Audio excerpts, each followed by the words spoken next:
The Middle East is once again engulfed in flames. This time, the scene is different. Israel has caused a stir across the region by carrying out airstrikes on Syria's capital Damascus and the southern province of Sweda.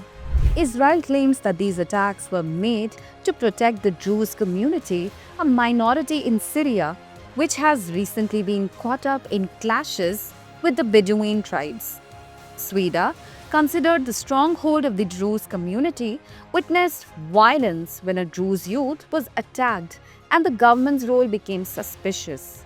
Israeli Prime Minister Netanyahu described it as a step to protect the Druze brothers and warned the Syrian government to withdraw its forces from Sweden.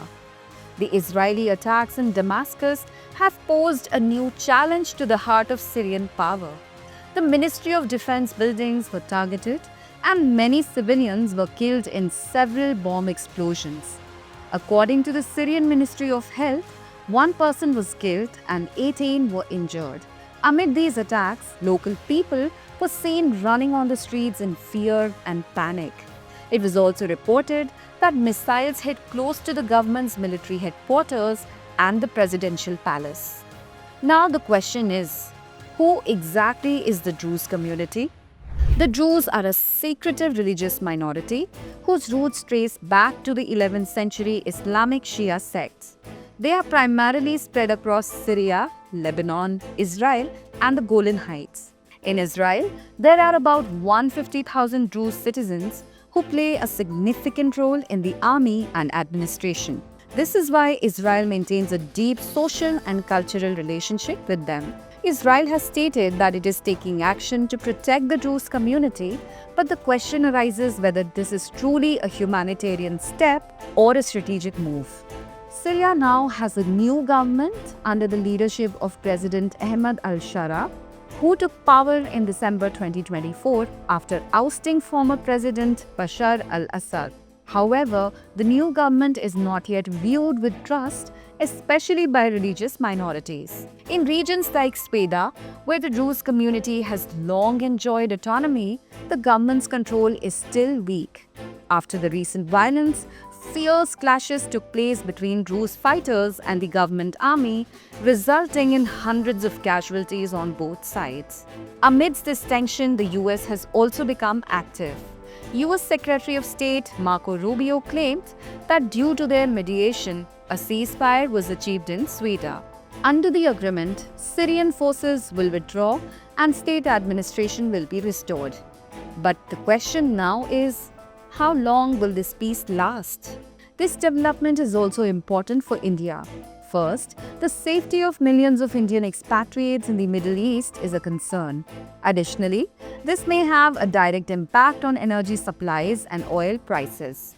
India has always advocated for regional peace and resolution through dialogue, and India's stance has remained balanced this time as well. India has appealed to all parties to exercise restraint and resolve the issue through negotiations. It would be a mistake to view this entire episode as just a regional conflict. It is a complex geopolitical struggle involving religion, identity, power, and strategy, all intertwined. Whether it is Israel's military action, Syria's restoration of power, or America's diplomacy, all of these have a profound impact on the stability of the Middle East and India's foreign policy.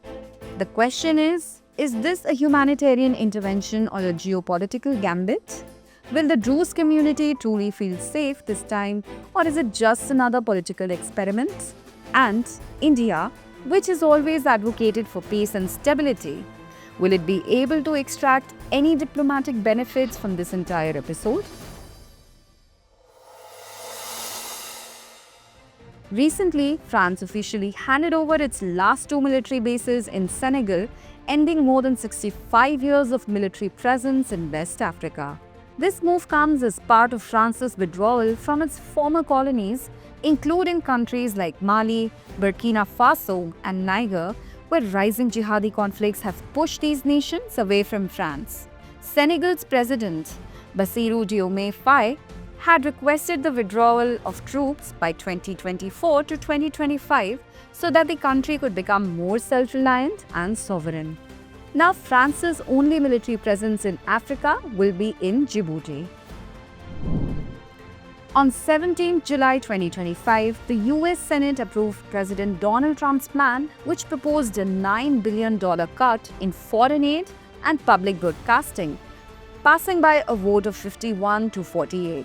Most of the cuts affect programs that assist countries struggling with war, pandemics, and natural disasters, including the elimination of $1.1 billion in aid for public broadcasting. Trump argues that public broadcasting is an unnecessary expense, while some Republican senators have expressed concern over the cuts in global health programs. This proposal must pass through the House again before becoming a law. In the UK, 16 and 17-year-olds will have the right to vote in the next general elections, as announced by the Keir Starmer government on 17 July 2025. This change is being considered a tsunami shift in Britain's democracy. The government states that this step is being taken to restore public trust in democracy and provide more people with the opportunity to participate in the democratic process. After this change, the UK will join countries like Brazil, Austria, and Argentina, where 16-year-olds can vote. Viewers, we end the discussion here and note today's question. Analyze the geopolitical implications of Israel's airstrikes on Syria, particularly its impact on regional stability.